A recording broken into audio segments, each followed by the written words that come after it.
rentrer dans le vif du sujet de la soirée avec un premier exposé d'introduction. Ne te cache pas, Tariq. Donc, qui va être réalisé par Tariq Chechak. Donc, Tariq, pour te présenter rapidement, donc tu étais l'ancien directeur sciences et environnement de l'équipe Cousteau pendant 13 ans. Pendant 13 ans. Aujourd'hui, donc, tu es directeur du pôle formation biomimétisme à l'Institut des futurs souhaitables. Tout à fait, Bruno. Et tu tenais aussi à ce que je n'oublie pas ta casquette de chef d'explorateur polaire, auquel tu tiens beaucoup. Voilà, bah, écoute, on t'a donné le défi d'essayer de présenter le biomimétisme en une vingtaine de minutes. Et donc, je te laisse la parole. C'est un vrai plaisir d'être avec vous. C'est pas tellement que je tiens au fait d'être chef d'exploration polaire, plutôt chef d'expédition, mais par contre, je tiens à rappeler à quel point j'ai de la chance de fréquenter régulièrement tous les ans ces milieux dits extrêmes, et où on peut que s'émerveiller effectivement de la capacité du vivant à s'adapter à des conditions qui, pour nous, semblent presque impossibles à comprendre. Alors, déjà, effectivement, quand on parle de biomimétisme, il peut être intéressant de dire quelques mots sur le vivant. Et quelle prétention, en moins de 20 minutes, en quelques minutes, de parler de ce que c'est que la vie, mais peut-être commencer en disant à quel point cette planète héberge une vie magnifique. On est en train d'essayer de chercher la moindre bactérie sur une autre planète, et je suis persuadé qu'on découvrira peut-être des choses extraordinaires dans les prochaines décennies à ce sujet. Et on oublie un peu, comme quand on dit l'expression « on a avoir la tête dans le guidon ». Ceci dit, je trouve que c'est pas si mal, hein, l'Indigo nous l'a bien prouvé tout à l'heure. Mais parfois, on oublie à quel point on a une vie extraordinaire sur cette planète, la planète Terre. Et cette vie, elle est d'une diversité incroyable, plus de 30 millions d'espèces probablement, mais il n'y a qu'une toute petite partie qui est vraiment décrite par la science. On parle à peu près de un peu plus de 3 millions d'espèces. Et cette biodiversité, elle n'est pas neutre du tout. Elle est organisée en réseaux, c'est très très à la mode les réseaux avec les nouvelles technologies, et ces réseaux nous rendent toutes sortes de services en fait, mais c'est aussi une architecture réseau qu'il est important de comprendre, et j'ai vu dans la raison d'être d'Indigo l'importance de faire ressentir l'interdépendance. Eh bien, il y a des espèces comme le krill qui ressemble un peu à une crevette, qui sont des espèces clés. Si cette espèce a un problème, c'est tout le réseau subantarctique et antarctique qui a un problème. Il y a des espèces fondatrices, comme un castor qui va créer un nouveau milieu en construisant un barrage, et qui sont donc importantes de comprendre, et je sais que Paul a beaucoup exploré un petit peu aussi ces métaphores dans nos propres écosystèmes économiques. Est-ce qu'on a des espèces clés, des espèces fondatrices dont il faudrait prendre conscience? Et quelque part, la planète Terre pourrait être représentée un petit peu par ce tissu de la vie dont nous sommes nous-mêmes tissés, nous sommes un motif. Et l'interdépendance, ce sentiment de l'interdépendance, c'est crucial. Parce que souvent, on pense nature, sous-entendu nous d'un côté et la nature de l'autre, alors que nous sommes vraiment tissés de ces fils. Et on a connu une certaine stabilité avec la biosphère pendant des dizaines et des dizaines de milliers d'années, depuis qu'Homo sapiens existe, à peu près 200 000 ans. Et il y a eu des variations climatiques, mais la biosphère, on a eu quand même une certaine stabilité qui explique notre succès sur la planète Terre aussi. Et bien sûr, je parlais tout à l'heure de cette interdépendance pourvoyeuse de services. Les scientifiques la classent ça en 4 grands types de services qu'on appelle les services écosystémiques. Services d'approvisionnement, c'est toute la pêche, le bois, mais aussi les espèces qu'on a domestiquées pour l'agriculture. C'est aussi les sols qui, avant qu'on les remplace par la chimie, ont demandé plus d'un siècle au minimum d'existence d'une forêt. Les services de régulation, c'est par exemple sur un bassin versant, si vous avez une forêt qui pousse, qui va stocker du carbone, mais en même temps qui va empêcher qu'il y ait des coulées de boue, alors que si vous enlevez les arbres, vous pouvez vite avoir des catastrophes quand il y a des événements extrêmes. Service culturel, c'est le fait que vous aimiez vous promener dans une forêt près de chez vous avec votre famille, ou un site sacré pour un peuple. Et service d'appui, l'oxygène que nous respirons ne serait pas là s'il n'y avait pas eu la photosynthèse des plantes, par exemple. Tout ce qui soutient finalement l'ensemble. Et on a commencé à essayer de donner un prix à cette biodiversité en évaluant les services écosystémiques. Une des premières tentatives, c'était avec les abeilles. En 2007, service de pollinisation. On estimait qu'au niveau mondial, c'était l'équivalent de 153 milliards d'euros par an. Il y a eu bien d'autres études par la suite. Ça mériterait une conférence en soi. Et avant de rentrer à proprement parler dans le biomimétisme, il est important de dire que, comme l'a montré Indigo à travers 30 ans d'existence, l'enjeu, c'est pas simplement imiter la nature, c'est essayer de répondre aux grands enjeux de société en observant les stratégies de la nature et en essayant de les adapter. Je voudrais peut-être résumer tous ces enjeux par quelques présentations comme celle-ci qui m'ont frappé quand je l'ai découverte en 2008. Ce que vous voyez, c'est l'impact de l'humanité sur l'océan mondial. Plus on est dans le rouge, plus l'impact est important. Ça comprend tous les types d'impact. Pollution, dégradation des fonds marins, etc.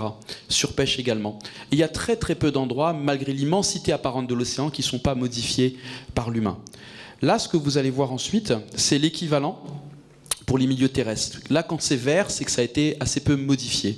Donc on se rend compte qu'on est dans une planète tellement modifiée par l'humain qu'on a parlé d'anthropocène, qu'on avait quitté l'holocène qui avait prévalu pendant 10 000 ans pour entrer dans une ère où géologiquement nous avons laissé nos marques, anthropos voulant dire humain en grec. Alors, bien sûr, on parle beaucoup de pas mal de problèmes avec le climat, et on l'illustrera tout à l'heure, mais on oublie que quand même, une des grandes catastrophes que nous sommes en train de provoquer, c'est la disparition de la biosphère qui nous a accompagnés pendant très très longtemps et qui nous rend tellement de services. 39% des espèces terrestres depuis 1970, qui sont suivies par le WWF dans un indice, un groupe de population d'espèces, 76% pour les espèces d'eau douce, une baisse depuis les années 70, et près de 40% pour les espèces marines. Si je prends l'exemple des grands requins, des thons, 90% des populations de ces grands prédateurs des mers qui ont façonné les océans nous ont déjà quittés en termes de population. Je ne parle pas de disparition, mais de baisse d'effectifs dans ce cas. Et puis, pour le climat, bien sûr, peut-être une petite vidéo plutôt que des statistiques très très courtes qui montrent les anomalies de température, si elle veut bien se déclencher, voilà. Donc plus les anomalies de température sont grandes, plus on est dans le rouge. Vous avez la France et l'Europe quelque part ici, et ça parle de soi. Donc l'enjeu climatique, bien sûr, qui est, je pense, dans vos têtes à tous.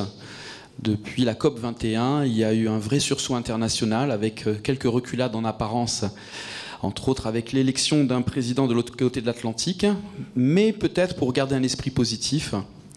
J'ai jamais vu autant la société américaine se mobiliser depuis que Trump a été élu. Donc, quelque part, ça stimule peut-être aussi. Tout ça pour dire que, maintenant, pour parler du biomimétisme, il est nécessaire de se dire qu'il faut essayer de sortir de ces crises, non pas en réagissant simplement aux problèmes, mais en se donnant un cap. J'aime bien cette citation de Sénèque qui dit qu'il n'y a point de vent favorable pour qui ne sait en quel port se rendre. Donc c'est de se dire finalement où est-ce on désire aller, quelle est la direction souhaitable que l'on désire prendre. Et il y a plusieurs propositions sur la table. On en soit conscient ou pas, il y a des personnes qui nous proposent d'utiliser des réponses technologiques. Alors bien sûr, qui est contre ça pour faire voir un aveugle ou faire marcher un tétraplégique? Mais on oublie un peu rapidement que la chirurgie esthétique, par exemple, avait été inventée pour réparer les gueules cassées à la suite de la Première Guerre mondiale. Donc il y a des vraies questions à se poser sur vers où on va. Alors je ne dis pas que tout est forcément à jeter dans ces idées-là, mais en tout cas ça demande d'être discuté en société, et vous aurez compris que moi je me situe plutôt dans ce courant qui est le très humanisme, un humanisme élargi qui prend en compte l'interdépendance de l'humain avec la biosphère, l'atmosphère, l'eau, etc. Quand on parle de biomimétisme, on peut parler de 3 grands types: forme, matériaux, système. Et je vais prendre quelques exemples pour illustrer. Ce que vous voyez là, je le prends parce qu'il est assez connu en général. Ici, c'est cette fameuse combinaison qui permettait de rafler les médailles. Je ne sais pas si vous vous en souvenez, il y a des Jeux Olympiques en 2000, tellement efficace qu'on a fini par l'interdire. Vous pourrez me dire, on est loin du développement durable. Mais effectivement, si vous mettez ce type de revêtement qui s'inspire des écailles de requin, ce que vous voyez là, c'est une denticule de requin qui est carénée, et ça, c'est un gros plan de la combinaison. Vous mettez ça sur un véhicule, vous réduisez les consommations d'énergie. Mais en plus de ça, le requin, qui est là sur cette planète depuis des millions d'années sans vraiment avoir changé, il a prouvé sa durabilité quelque part, eh bien, on se rend compte qu'en plus, aucune bactérie ne peut adhérer sur les écailles et sans aucun antibiotique. C'est-à-dire que ce sont des surfaces antibactériennes structurelles. Vous inventez un revêtement que vous mettez sur des poignées de porte dans les hôpitaux, sur les robinets, vous réduisez les infections nosocomiales qui sont un vrai problème, et surtout vous n'utilisez pas d'antibiotiques pour ça. Si vous prenez maintenant la queue, on se rend compte que c'est une formidable forme pour transformer la force de mouvement en force de propulsion. Et si vous inversez le concept, que vous fixez ça au fond de l'océan, vous pouvez capter l'énergie des mers. Et c'est ce qu'a fait une start-up aussi en France qui s'appelle Il Energy, qui elle a utilisé le modèle de l'anguille. Et le créateur a dit: j'ai jamais vu de poisson avec des hélices, mais plutôt des membranes ondulantes. Donc il se passe pas mal de choses qui permettent, au-delà d'une innovation qui peut paraître un petit peu triviale, de s'inspirer d'organismes pour trouver des choses qui peuvent vraiment répondre à des enjeux énergétiques, par exemple. Là, ce que vous voyez, c'est un exemple très connu pour ceux qui connaissent un peu le biomimétisme. C'est l'exemple du Shinkansen, le TGV japonais. Et en fait, il traversait énormément de zones de tunnels qui provoquaient des phénomènes de compression. Et en travaillant avec, entre autres, des ingénieurs et un qui était passionné d'ornithologie, ils ont fini par trouver une analogie avec le martin-pêcheur, qui effectivement passe de l'air à l'eau, un milieu moins dense, un milieu plus dense, et de manière extrêmement efficace. Remarquez comment le nez de la locomotive ressemble au bec du martin-pêcheur, jusqu'aux rainures du bec qui en soufflerie ont montré leur efficacité. Ça a permis de faire baisser la consommation d'énergie et d'augmenter la vitesse. Mais ce que peu de gens savent, y compris ceux qui connaissent l'exemple du Shinkansen, c'est qu'il y a une autre innovation qui a été inspirée d'un autre organisme sur le Shinkansen. Pourquoi est-ce qu'elle ne fait pas de bruit? Est-ce que ce n'est pas extraordinaire de ce vol aussi silencieux de la chouette effraie? Bien sûr, parce qu'elle doit attraper des proies, contrairement aux pigeons. Et maintenant, si on essaie de comprendre comment elle fait, on se rend compte que sur certaines de ses plumes, il y a des petites ramifications très très fines qui permettent de casser les turbulences. Et si on applique ça sur le Shinkansen, sur une partie qu'on appelle le pantographe, vous savez, ce qui permet de connecter à l'électricité, à très haute vitesse, ça vibre, ça fait du bruit, mais ça provoque aussi par les vibrations des destructions mécaniques. Alors ils ont appliqué le principe de ce que vous voyez là, sur la plume, certaines plumes de la chouette effraie, sur le pantographe. Maintenant, vous pouvez imaginer des applications dans des tas d'autres domaines pour la réduction des nuisances sonores. Là, c'est un exemple, mais une même idée peut être appliquée dans tellement d'autres domaines. C'est pour ça que je tenais à vous le montrer. Peu de gens connaissent cet exemple qui vient pourtant d'un exemple célèbre de biomimétisme. Maintenant, dans l'architecture, on est toujours dans la forme. J'aime beaucoup cet exemple aussi parce que ça vient de Achim Menges en Allemagne, l'université de Stuttgart, qui crée des bâtiments conceptuels. Et là, en fait, vous avez un bâtiment qui est capable d'ouvrir des opercules en fonction de l'humidité et de la température ambiante, sans aucune énergie. C'est complètement passif. Leur modèle, c'est la pomme de pin. Effectivement, en fonction de l'orientation des fibres, s'il fait chaud et humide, quand c'est le bon moment, la pomme s'ouvre et permet de libérer des graines. Et bien, en appliquant ce principe à ce bâtiment, vous avez une régulation de l'ambiance interne du bâtiment sans aucune consommation d'électricité. Et puis, maintenant, on va passer aux matériaux. Ce que vous voyez là, c'est une magnifique couleur sans pigment qui est celle du papillon morpho. Et déjà, ça inspire pour faire des couleurs structurelles, donc basées sur les propriétés de surface. Mais en plus de ça, on s'est rendu compte, entre autres Serge Berthier, qui a travaillé sur les ailes de Morpho, que c'était un formidable régulateur thermique. C'est-à-dire que le papillon ne doit pas surchauffer. Il est dans des climats tropicaux.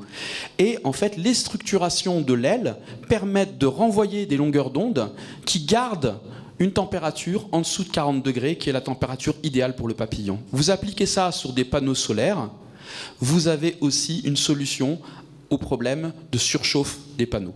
Et il y a encore une fois des tas d'autres applications qui peuvent être imaginées.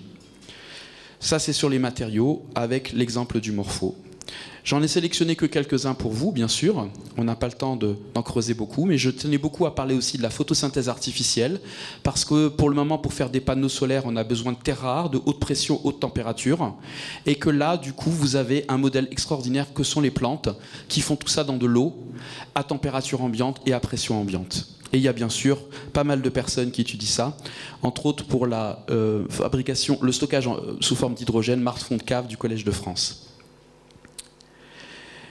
Il y a la possibilité aussi de fabriquer de l'eau, du verre dans de l'eau. Pour faire du verre, normalement, on a besoin de plus de 1000 degrés Celsius. Ce que vous voyez là, ce sont des squelettes de diatomées qui sont faits en silice, donc en verre. Et vous avez Jacques Livage et Clément Sanchez qui ont réussi à fabriquer du verre dans de l'eau, donc à température ambiante, pression ambiante dans de l'eau, où finalement l'eau remplace le feu. Le cahier des charges du vivant pour les matériaux. température ambiante, pression ambiante, pas de polluants persistants, il y a des poisons, mais ils sont toujours biodégradables, l'eau comme solvant universel, en utilisant des éléments abondants plutôt que des éléments rares, donc des éléments présents autour de soi. Et pour finir, les systèmes.